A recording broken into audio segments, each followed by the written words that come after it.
बिस्मिल्लाहिर्रहमानिर्रहीम। नाज़रीन अस्सलाम वालेकुम, मैं हूँ इमरान मसीम। नाज़रीन, बानी तहरीक इंसाफ इमरान खान की सहूलत कारी, इस ख़बर से अपने प्रोग्राम का आगाज़ करेंगे और इसके बाद हमारे वीडियो लॉग की जो दीगर अहम ख़बरें हैं, जिनकी हेडलाइन, जिनके टाइटल थंबनेल पे आप नाज़रीन ने पढ़े हैं, फिर उन ख़बरों की तफसीलात भी आपकी खिदमत में पेश करेंगे। नाज़रीन, इमरान खान साहब की सहूलत कारी के हवाले से जो हक़ाइक़ बताते हैं, जो हक़ाइक़ रिकॉर्ड पे हैं, जब इमरान खान साहब गिरफ़्तार हुए 9 मई के केस में, तो इस्लामाबाद हाई कोर्ट में जब खान साहब गिरफ़्तार होते हैं और ख़ान साहब की जो गिरफ़्तारी है, क्योंकि नीचे एहतसाब अदालत में ख़ान साहब को पेश किया गया और ख़ान साहब का जिस्मानी रिमांड भी हासिल कर लिया गया। फ़िज़िकल रिमांड के बाद इस्लामाबाद हाई कोर्ट में जो ख़ान साहब की गिरफ़्तारी के ख़िलाफ़ पटिशन दायर हुई, उसमें इमरान खान साहब की गिरफ़्तारी को लीगल करार दिया गया। लेकिन उसके बाद जब सुप्रीम कोर्ट में इमरान खान की गिरफ़्तारी के ख़िलाफ़ अपील फ़ाइल होती है, और अपील भी ऐसी जिसमें कि अथॉरिटी लेटर नहीं है, वो अपील सुप्रीम कोर्ट में टेकअप होती है और उस अपील को टेकअप करते हैं समाअत के लिए उस वक्त के जो चीफ जस्टिस हैं उमरता बंदयाल साहब। उमरता बंदयाल साहब होते हैं, उनके साथ बेंच में दीगर और जजेस शामिल होते हैं और फिर ख़ान साहब को उस केस में, जो ख़ान साहब को नैब केस में गिरफ़्तार किया जाता है, उनकी गिरफ़्तारी को गैर कानूनी करार दे दिया जाता है। हालांकि नीचे सब्सिक्वेंट डेवलपमेंट हो चुकी होती है, फिर हाई कोर्ट को भी डायरेक्शन चली जाती हैं। सुप्रीम कोर्ट के फैसले, ऑब्जर्वेशन, रिमार्क्स की सूरत में 12 मुकदमात में ख़ान साहब को एक साथ जो है वो ज़मानत मिल जाती है। और फिर हम देखते हैं कि बंदयाल साहब के दौर में जब फ़ौजी अदालतों का मुकदमा सामने आता है 9 मई के मुल्ज़मान का, तो लतीफ़ खोसा साहब चैम्बर में जाते हैं, उनके साथ एतजाज़ हसन साहब होते हैं और चीफ जस्टिस के चैम्बर में वहीं बैठ के जो फ़ौजी अदालतों के ख़िलाफ़ या मिलिट्री ट्रायल के ख़िलाफ़ दरख्वास्त लेके आते हैं एतजाज़ हसन, वो दरख्वास्त अगले दिन समाअत के लिए फुल कोर्ट के सामने फ़िक्स हो जाती है, जिस पर ये बातें ज़बान ज़द आम होती हैं शहर इक़्तिदार में, मीडिया पे, कि ये ऐसी क्या गीदड़ सिंगी है कि जो दरख्वास्तें मिलिट्री ट्रायल के ख़िलाफ़ फ़िक्स नहीं हो रही थी, वो कैसे एतजाज़ साहब और लतीफ़ खोसा साहब की चीफ जस्टिस बंदयाल साहब के मुलाकात के बाद फौरी तौर पे समाअत के लिए मुकर्रर कर दी गई। और उसमें जो पहले नंबर वाला पटिशनर था उसको बाद में नंबर दिया गया और जो जस्टिस जवाद एस ख्वाजा की पटिशन, जो कि 4 पटिशनों के बाद आई थी, उसको पहला नंबर दिया गया। तो ये माजी में चीफ जस्टिस का जो चैम्बर है वो कैसे उसकी दौड़ें लगा करती थी मुबैना तौर पे इमरान खान साहब की सहूलत कारी के लिए। आज नाज़रीन वही मनाजिर दोबारा सुप्रीम कोर्ट ऑफ पाकिस्तान में देखने को मिले। इमरान खान साहब की बहनें, बल्कि सुप्रीम कोर्ट में भी और इस्लामाबाद हाई कोर्ट में भी, आज ये हुआ कि इमरान खान साहब की बहनें सुप्रीम कोर्ट पहुंची। लेटर वो इमरान खान साहब का साथ लेके आई थी और मकसद ये था कि वो लेटर इमरान खान तक पहुंचाया जाए। तो वो जो लेटर आया था, उस लेटर में इमरान खान साहब ने जो बातें लिखी कि 772 दिन मुझे कैद में हो चुके हैं और 300 से ज़्यादा मेरे ख़िलाफ़ मुकदमात हैं, बच्चों से मुलाकात नहीं करवाई जाती। और फिर उसमें यह कहा गया कि चीफ जस्टिस साहब जो हैं अदलिया की खुद मुख्तारी को बहाल करें, बुशरा बीबी साहिबा बीमार हैं, भांजे को 10 साल मिलिट्री कोर्ट ने सज़ा दे दी है और हमारे जो मुकदमात हैं इस्लामाबाद हाई कोर्ट में समाअत के लिए मुकर्रर नहीं होते। तो अलीमा खान साहबा को और साथ में पंजोता साहब को, लतीफ़ खोसा साहब को चीफ जस्टिस के चैम्बर में जाने से रोक दिया गया। चलें जी, रोक दिया गया। उसके बाद फिर लतीफ़ खोसा साहब जाते हैं या अफरीद साहब के साथ मुलाकात करके आते हैं और आके लतीफ़ खोसा साहब ये बताते हैं कि चीफ जस्टिस साहब ने कहा है कि उनका जो मसला है वो 24 घंटों के अंदर हल हो जाएगा। मुझे नहीं पता कि या अफरीद साहब के साथ क्या बात हुई, लेकिन ये लतीफ़ खोसा साहब ने बताया कि 24 घंटों के अंदर आपका मसला हल हो जाएगा। फिर ये इस्लामाबाद हाई कोर्ट चले जाते हैं और इस्लामाबाद हाई कोर्ट में चीफ जस्टिस के चैम्बर तक जाते हैं, उनके साथ जाके मुलाकात करते हैं और उस मुलाकात में अलीमा आपा जो हैं, वो जो इमरान खान साहब के ख़िलाफ़ 190 मिलियन पाउंड का जो केस है, उसमें 25 सितंबर की समाअत की तारीख लेके आते हैं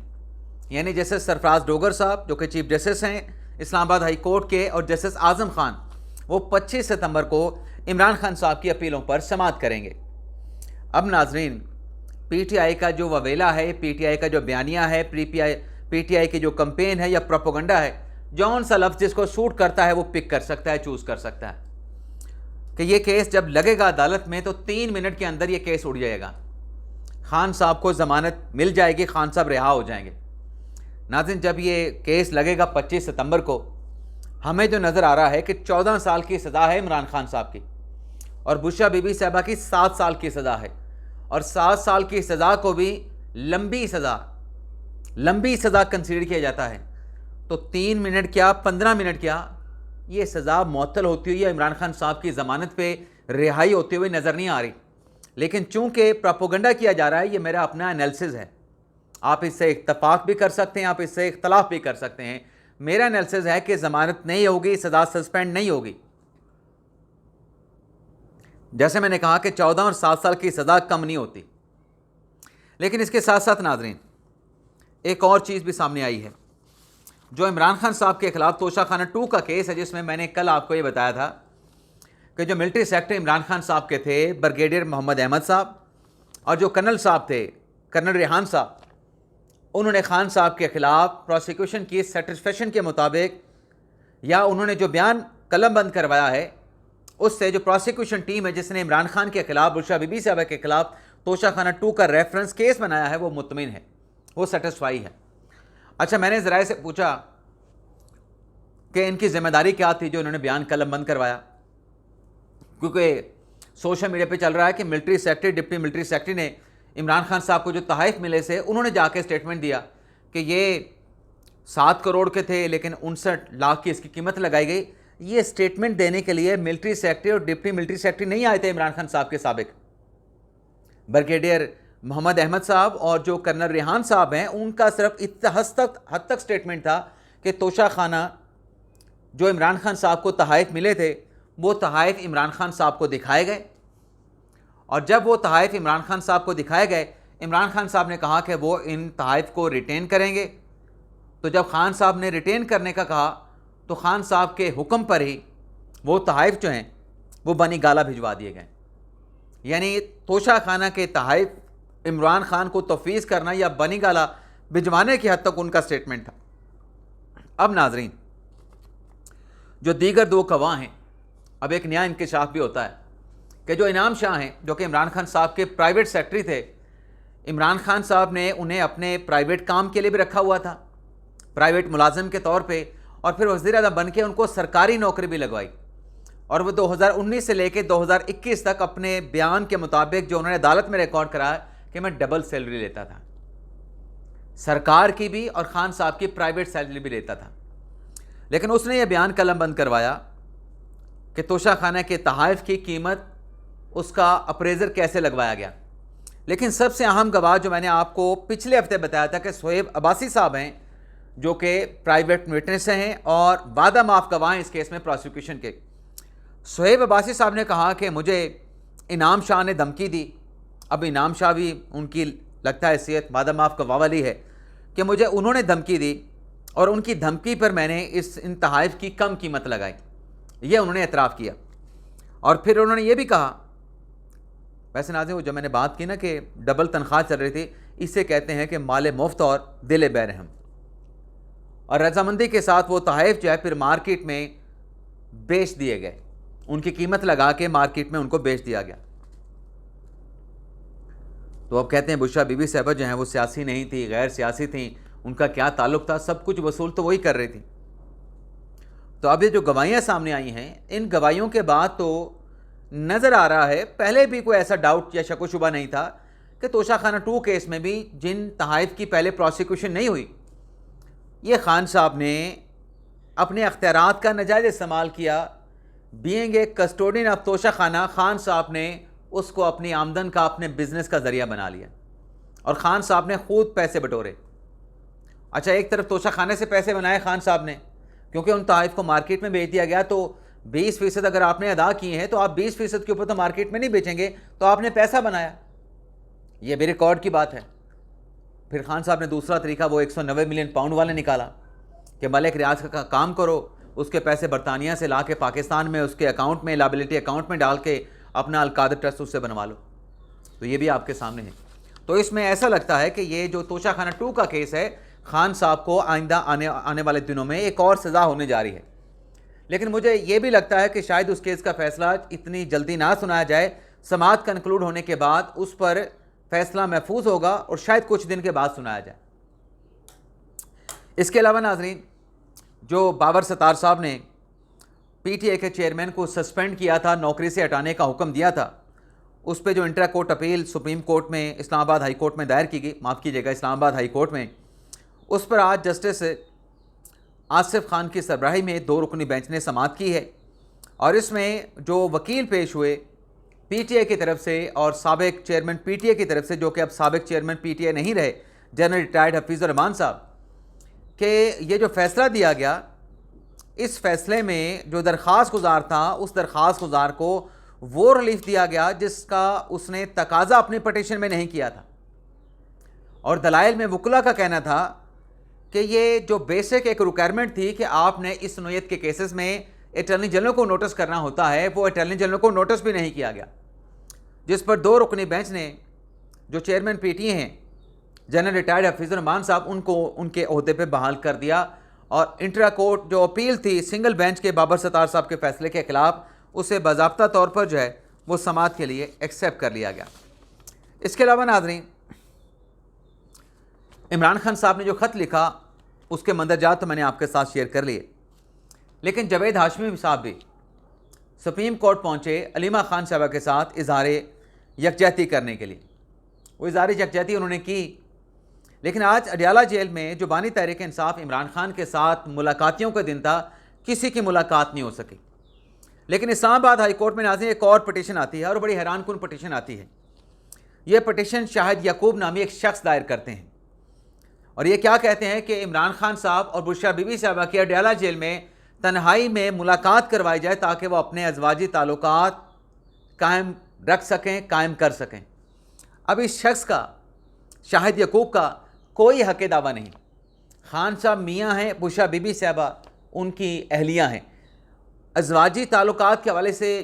क्या करना है क्या नहीं करना, वो खान साहब पटिशन दायर करेंगे या बुशरा बीबी साहबा पटिशन दायर करें। ये शख्स जो है वो किस तरह के हक़ दावा बना के ये पटिशन दायर करा है, इसका क्या लेना बनता है, क्या देना बनता है। इस किस्म के नाज़रीन जो पटिशनर हैं, जो ये कहता है कि मैं इमरान खान साहब का फॉलोअर हूँ, इमरान खान साहब की पैरवी करता हूँ, इस किस्म के दरख्वास्त गुजारों पे भारी जुर्माने लगाने चाहिए,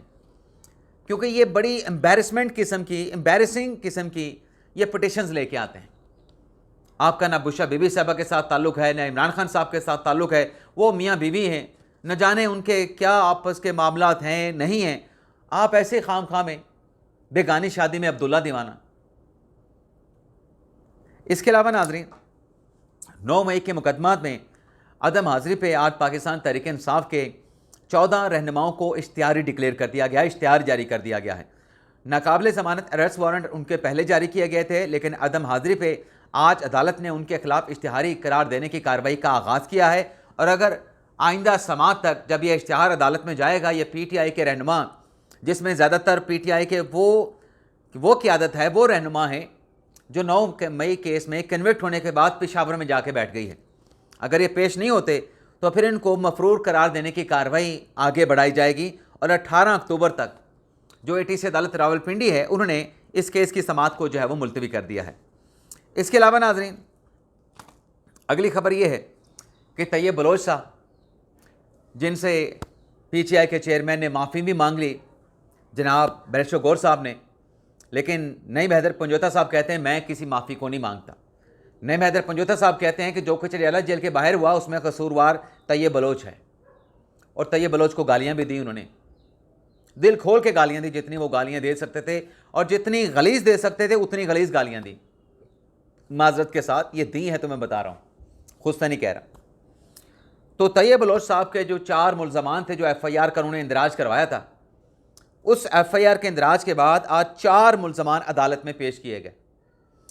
उन आदि 4 मुल्ज़मान में से जो ज़ियाउद्दीन थे एक्यूज, जिसकी शनाख्त परेड भी की गई, उसका 2 दिन का जिस्मानी रिमांड दे दिया गया। और जो बाकी 3 मुल्ज़मान थे उनका 3 दिन का जिस्मानी रिमांड दिया गया। जो जज हैं एटीसी अदालत के अमजद अली शाह साहब, उन्होंने इस केस की समाअत करके चारों मुल्ज़मान का 2 और 3 दिन का जिस्मानी रिमांड दिया। अच्छा, अलीमा खान साहबा का भी एक मामला था, यही एटीसी अदालत रावलपिंडी में, जिसमें ज़मानत जो थी अलीमा खान साहबा की, उसमें जज साहब ने तौसीह कर दिया, इसको एक्सटेंड कर दिया है। मैं हैरान होता हूँ कि जो आज इमरान खान साहब की बहनें सुप्रीम कोर्ट पहुँची, पीटीआई के लोग पहुँचे, याहिया अफरीदी साहब के साथ जाके मुलाकात भी की, याहिया अफरीदी साहब ने उनको यकीन दहानी भी कराई कि 24 घंटों में कोई बड़ा सरप्राइज़ हो जाएगा। ये चीफ जस्टिस को उनके खिलाफ कितना सोशल मीडिया पे प्रोपेगेंडा करते हैं, बिलो द बेल्ट उन पर कमेंट्स करते हैं। नाज़रीन, जब सोशल मीडिया पे वो बातें हम पढ़ते हैं ना, तो कानों से धुआं निकल जाता है। और फिर रिलीफ लेने के लिए जिसको गालियां दे रहे होते हैं, उसी की दहलीज पे, उसी की कमरे में जाके उनसे रिक्वेस्ट भी कर रहे होते हैं कि रिलीफ दे दें। ये दोहरा मयार है नाज़रीन, ये मुनाफ़िकत है।